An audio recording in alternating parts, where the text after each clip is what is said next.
però no, ens hem venjat el temps. Havia quedat també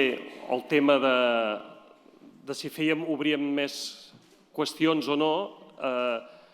Penso que potser no, que és millor anar directament. Jo he anat prenent notes, intento sintetitzar breument allò que s'ha anat comentant.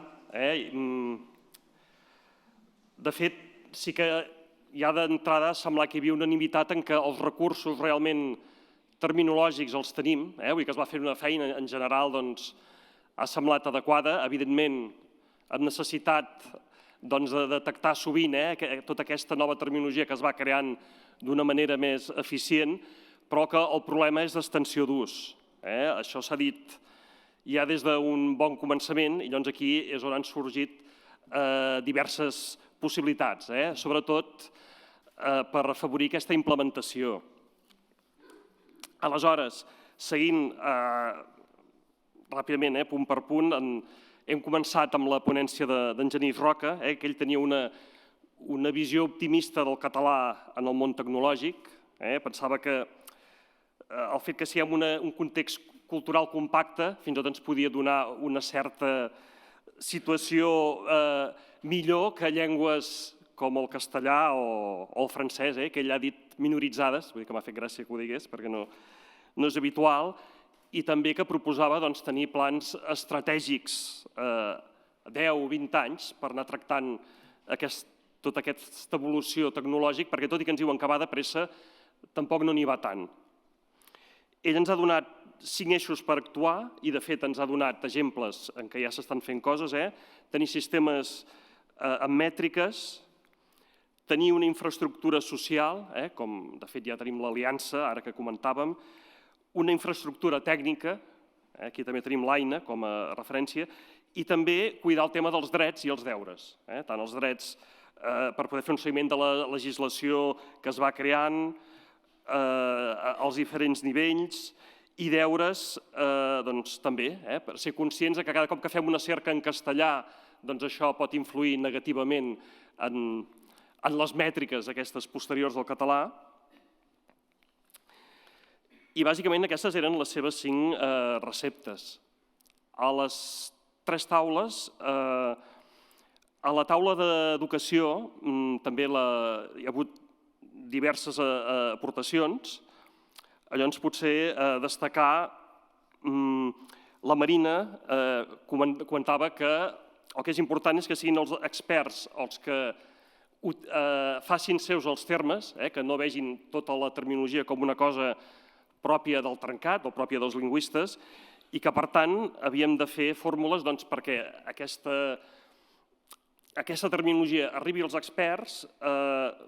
la interioritzin d'alguna manera i, per tant, l'utilitzin. I com a estratègies parlava d'una difusió personalitzada, potser, deia de pòsters, jocs, fins i tot, d'una selecció de la terminologia més rellevant. I també ens posava deures de potser pensar en recuperar estudis d'implantació que ens permetin saber exactament els motius d'èxit o no de la terminologia. Bé, l'Andreu Freixas també ens comentava la importància del trencat, situar fins i tot el trencat com una cosa paral·lela al moment de la immersió lingüística, fins i tot considerava que encara havia tingut millors resultats aquesta creació d'un centre terminològic que no la mateixa immersió, que ara s'havia de replantejar, però perquè pensava que això també era una bona ocasió per intentar introduir el català, ja sigui fent arribar d'alguna manera la terminologia als centres, atès que realment fa uns anys els llibres de text era el vehicle únic per difondre la terminologia, però avui dia la competència amb internet fa que sigui molt més complicat tenir controlada aquesta terminologia. Bé, i la Mercè Lorente ens comentava també una idea que ja havia tret també la presidenta de l'Institut al començament, la necessitat de fer una dinamització també de les xarxes dels serveis lingüístics universitaris, concretament, com una mesura per poder difondre d'una manera harmònica la terminologia. I posava també l'exemple, hi ha alguns casos que funcionen, com hi ha un grup de treball de terminologia i nomenclatura de les diverses universitats de la xarxa Vives, que ja és un tipus de punt que pot ser un referent per mirar d'ampliar. Bé,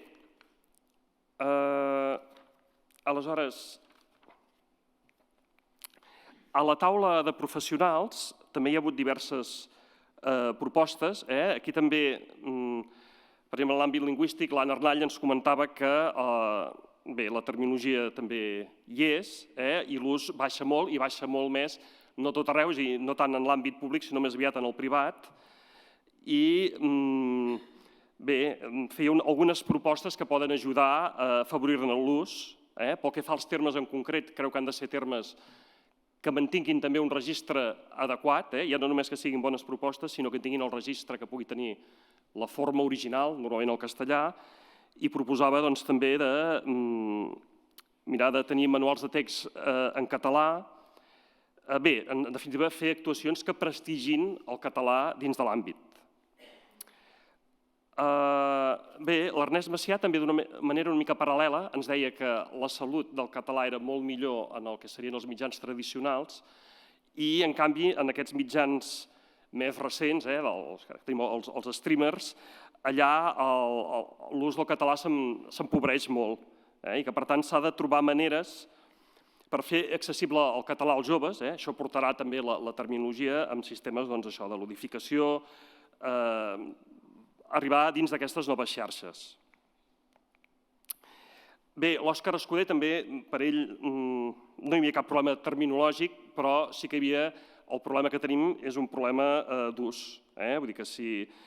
l'ús de la terminologia s'estén quan parles el català. I, per tant, dins de les propostes, deia potser de fer alguns tipus de propostes concretes de sessions de formació, de sensibilització, tant en casos de col·legis professionals com la formació dels nous metges, que també són propostes que jo crec que també moltes de les coses que s'han comentat, penso que algunes s'han començat a fer, però encara es poden desenvolupar més. L'Ernest Macià sí que ens comentava que el 3CAT, que ara ha començat, que integra allà tots els recursos que hi ha, tant els de mitjans més tradicionals com els nous mitjans, és un punt important per mirar de posar-hi allà disponible la terminologia i sobretot potser la terminologia que es difon des d'aquí al Tercat. I per últim, a la taula tecnològica també hi ha hagut diverses propostes. També la Carina Gibert i el Joan Grivé han coincidit potser a dir que el fet d'utilitzar el català avui dia a vegades és un problema afegit, vull dir que aquell que ho fa directament en castellà,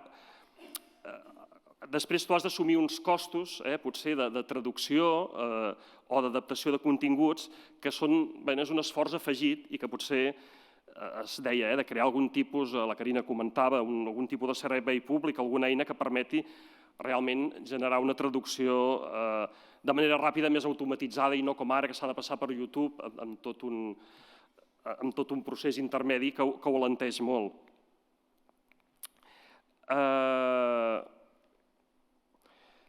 Bé, l'Albert Cuesta també ens comentava el problema que normalment nosaltres no som tan consumidors, som més consumidors que no productors de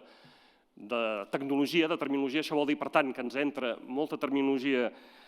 en anglès, amb anglicismes, i que, malgrat que en la majoria dels casos hi ha alternatives catalanes que poden funcionar perfectament, com seria el cas d'Smart o App, que tinguin alternatives proposades, els mitjans normalment els segueixen utilitzant i amplifiquen la difusió. Bé, i en tot cas sí que ara mateix, com es fa des de l'Aliança, que és important que el català estigui present en les novetats tecnològiques que van havent-hi, com els assistents de veu, els bots. Per tant, també en aquest cas, jo penso que era tot i ser un missatge potser que a vegades de dir que hi ha coses a fer, doncs realment amb moltes coses a fer per davant en breu. Bé, són moltes idees que també mirarem d'endreçar, que fins i tot jo crec que es poden algunes mirar si ja s'han posat en pràctica, posar-les en pràctica, comentar-les algunes efectivament, com s'ha dit al principi, fins a quin punt, en el nostre cas en concret, el trencat, fins on ha d'arribar o deixar d'arribar. En tot cas, encara que evidentment nosaltres sempre ens hem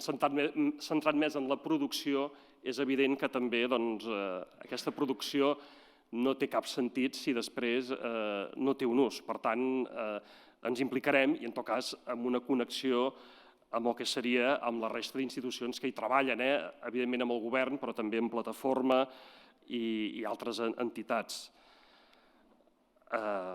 I esperem, doncs, a veure, que puguem tenir resultats.